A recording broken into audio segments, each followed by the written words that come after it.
Yeah,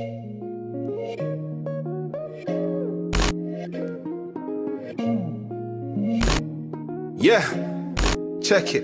I was thinking, should I do this for the gram? Oh no, turn it loud, pump this in your stereo. Fire my bones and you know the flow's cold. Ducking down souls when you see us on road. Packs of the puffs of the smoke, that's backwards. All my young brothers stay woke. Word to my bro, we don't need no dope, man. We get high, buzzing on the Holy Ghost. So high, no sipping lean, but looking clean up when we. Hey guys, welcome back to my channel. It's your girl, it's Toe. So today, I'll be answering some questions and giving some advice for, graduating high school and going off to college. I went on my social medias, well, just one. I went on Instagram and asked you guys for basic questions about college or graduating high school, being a senior, whatever like that. And I got a couple of questions and everything like that. So yeah. Oh, I also have other social medias. I have Twitter and Snapchat. So if you guys are willing to follow me on there, go ahead. I just didn't put those out there because I don't really use both Twitter or Snapchat like that, but maybe I should get back on it. So if you guys want to, it'll be down here below somewhere or whatever like that. I'll put it up there, so you guys make sure you guys go follow me and add me up on there. So today, like I said before, I have a couple of questions that you guys have asked me, and I'll make sure to do a part 2 of this video. I'm going to do a college series on my YouTube channel when I have more subscribers or whatever like that, because what's the benefit of just having it out now if there's no subscribers? So yeah, I'll make sure to do a part 2 of this, and then any other questions I'll answer in that other video. So yeah, let's get right into this video. But before we do, make sure you like, comment, and subscribe. Already know what to do. Make sure you also share this video out with everybody that you know, because why? On the road to 100 subs. Okay, so let's get right into this video. First question: what is your advice on dual enrollment? So dual enrollment, I think, is pretty good. I did dual enrollment myself. I took a class. For people who don't know what dual enrollment is, it's basically when you're a student in high school or whatever. Can you? Yeah, I think you have to be in high school. Yeah, a student in high school, and then you basically take classes at your community college or any college that offers it for you when you're close by or whatever. It's mostly your community college, and then yeah, so you just take the classes there, and then you get credit for college on there. You get credit for college if you pass the classes at that community college, and you can also get that in as your grade for high school too. So yeah, I think I would really recommend it. I think it's really good. I know a couple of people who did it and who did well with it, and were able to get some credits off for college. It saves you a lot of money, but the only thing I'll tell you to be careful about is that some colleges, I know my college, University of Maryland College Park, they don't really collect credits like that from those different community college. So you just have to check in with whatever school you're going to go to, because you don't want to spend all that money, or maybe if it's free, but you don't spend all that time taking those classes and then the credits don't get accepted by your school. That would just be a hot mess. You don't want to have to go through that. So make sure you check in with your college to see the college that you want to go to see if they'll actually take it or not, because you don't want to waste your time. So but yeah, I do recommend it. It's pretty good. It's a really good program. I did it myself. I took one class, and I kind of got the feel of how college classes were gonna go. So I did that one class, and then I was done. That's all I wanted to do, because I was already overloaded with extracurriculars, internships, and all this extra stuff that was happening. So yeah. Next question: what is your advice for applying to college? My advice for applying to college: do it early. What did I say? Do it early. You, just like everybody else, there's probably in your high school, I know in my high school there was more than 100 plus people graduating. Your school might be the same thing. It might be over 300, 200 people, who knows.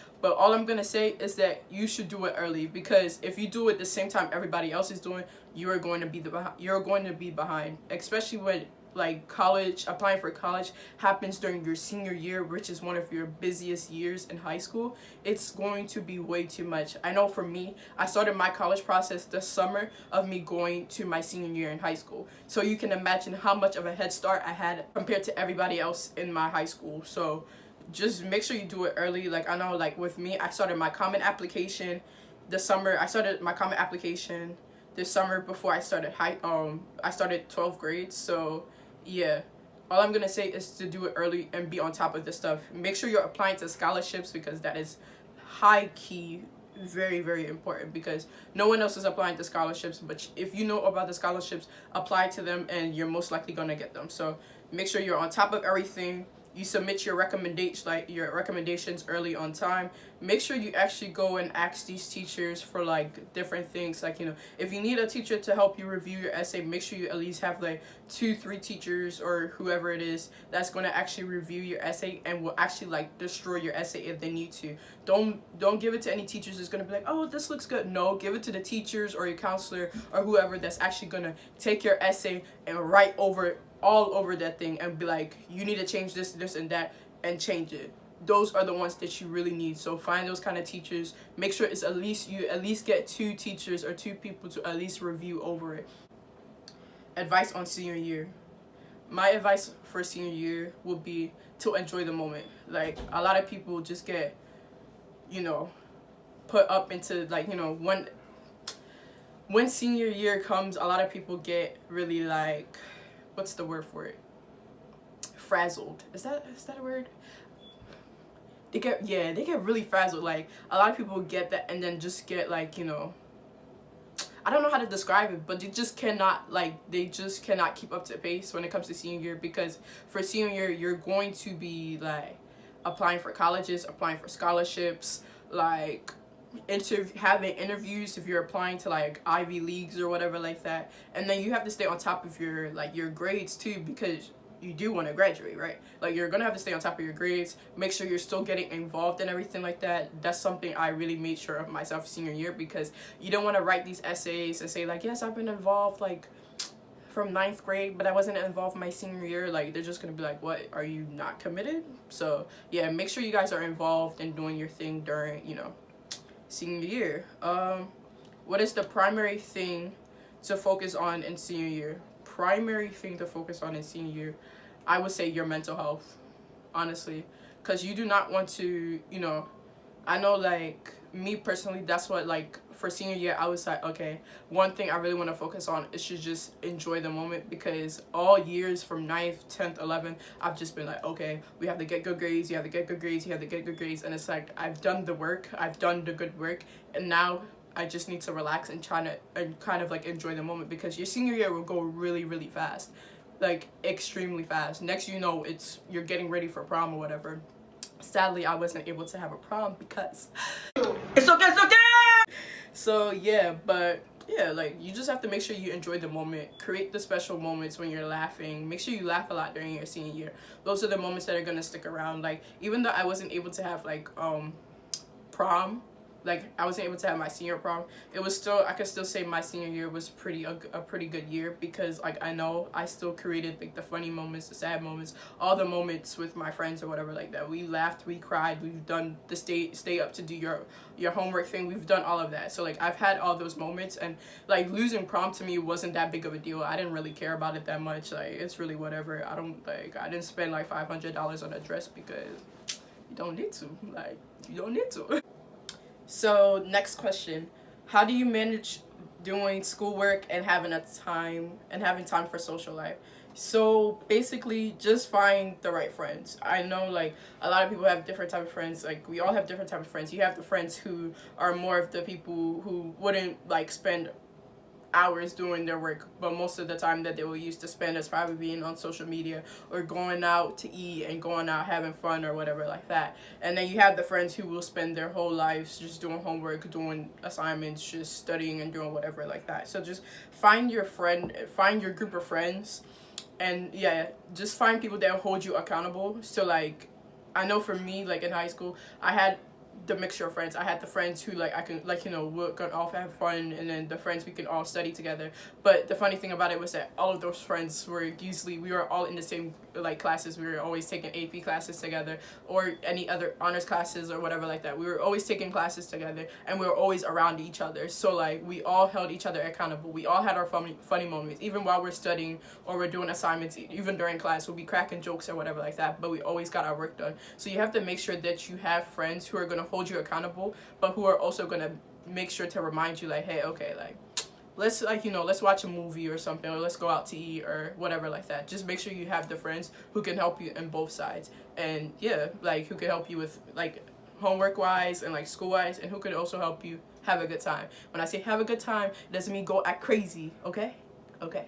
So yeah, just have a good time. Literally, like, there's been a couple of times when I was able to like catch a movie with my friends or whatever. We all just carried ourselves to the movie theaters and we just watched a movie together. And literally, those were the funny times. I'm telling you, like, those were too funny. So yeah, just have your fun. Like, literally, just you'll know how to balance it out. Like, just have to understand yourself. Like me, like, aside from like a social life and schoolwork, I was also very involved in the school. So that's why I say you also have to make sure you hold yourself accountable and know what you are able to do. If you know that you can handle all of that, then go ahead, do it. But if you can't, just drop it.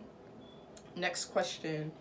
What are some good study habits? So good study habits.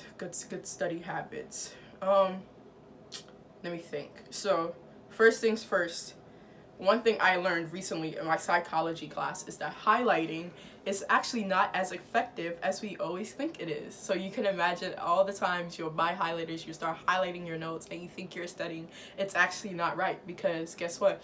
When you basically highlight, like, it can help you to an extent, but highlighting is one of the least effective ways of studying, because when you highlight, you're basically blocking your brain from processing the information that you need to process. When you highlight, you're only highlighting a specific thing, so your brain does not make that connection with that thing that you need to understand, that thing you highlighted, with every other thing. So you can imagine, like, I'm pretty sure you guys probably have noticed it too, when you have your notes written down, and then you go in, you're highlighting and you're doing all this stuff, right? And then it's like when it's time for you to take the test, you only remember the things you highlight. You don't remember anything else, because you highlighting has blocked your brain from processing any other information and just sticking to that one key information that you've highlighted. So highlighting is one of the least effective ways.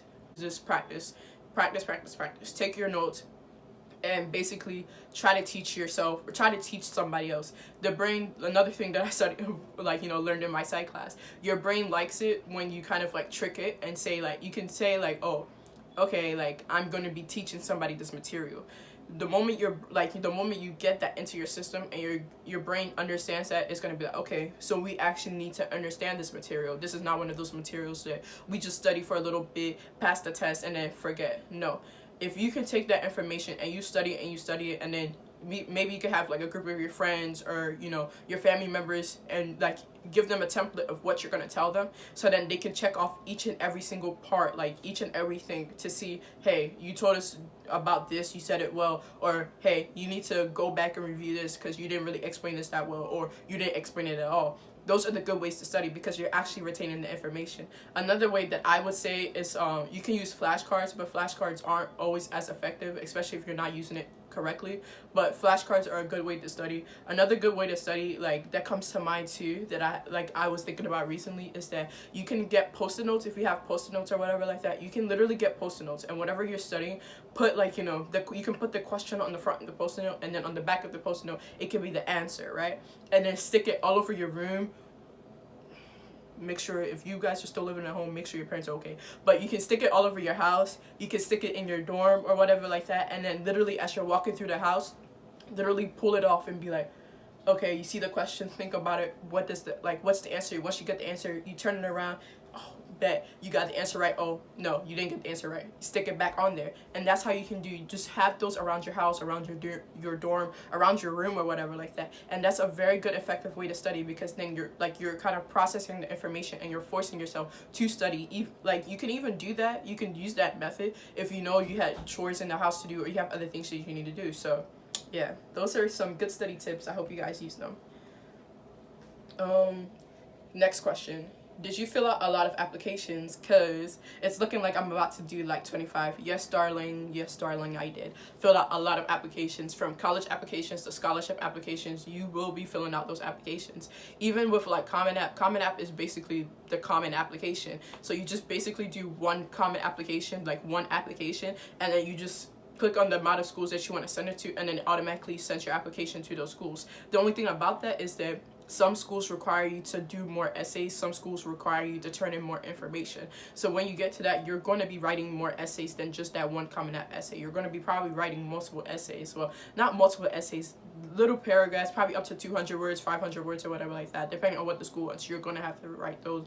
Plus scholarships too. When you're applying to scholarships, you're going to have to fill out applications, a lot of applications for that. But one thing I can say for scholarships is that if you've written your Common App application and done any other like essays or whatever like that, keep those essays on a flash drive or on your Google Drive, whatever it may be, because when you start doing scholarship applications, you'll start to notice those scholarship questions are basically the same thing as your college questions. So you can literally just reuse your, your essays for those things. Like, these are things people probably won't tell you. Like, literally save your essays, because then you could just reuse them. You can reuse them for other like applications, like even for the other like college applications that like, that required me to turn in an extra essay. I literally just, I read the question. If the question matched something that I said in my essay, I could literally take it apart, put it into like a whole nother Word document, take that one piece that I need, add a couple extra things to it, got somebody to review it, send it in, and it was perfect. Like, just make sure you keep all your stuff. You're going to fill out a lot of applications.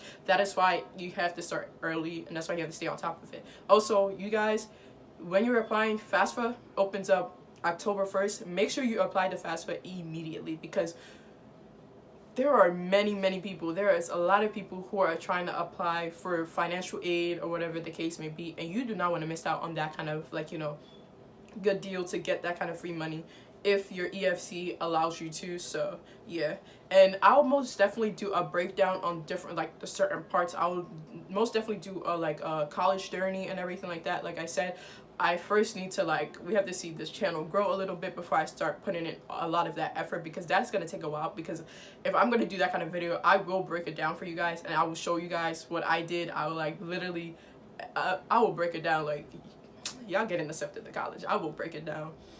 Did you do early decision for any schools? If yes, how did you pick them?